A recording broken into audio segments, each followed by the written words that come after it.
Quelques coris jetés pour un patient venu se soigner. Des coquillages censés éclairer le passé et prédire l'avenir. Kadidia Toussana est une figure majeure de la voyance à Bobo Dioulasso. Son histoire avec les coris remonte à plus de 10 ans. Les génies initient certains êtres humains à manipuler les coris. C'est mon cas. Je n'ai appris avec personne. Ce sont les génies qui m'ont initié. Chacun a son destin. Aucun de mes descendants n'est voyant. Considérés comme l'un des plus anciens trésors de la tradition africaine, les coris ont longtemps eu une utilité dans les pratiques sociales. Au-delà de leur ancien rôle monétaire, ils se sont imposés dans la culture africaine comme un outil de divination. Je lis les coris et je soigne les maladies.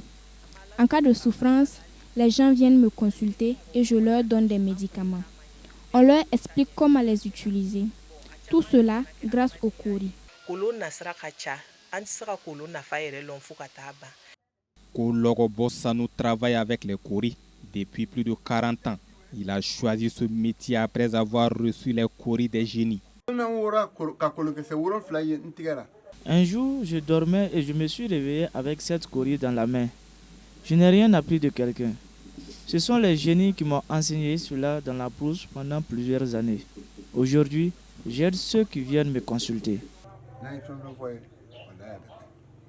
Depuis des siècles, ces petits coquillages rejetés par la mer ont servi de monnaie dans plusieurs pays africains, mais aussi de guide dans les grandes décisions. Les coris étaient un outil très utilisé par nos ancêtres. C'est à travers eux qu'on concluait des mariages, qu'on faisait du commerce. Ils ont été et sont encore utilisés dans la médecine traditionnelle. C'est aussi un objet de divination et la divination est un élément fondamental de la culture africaine.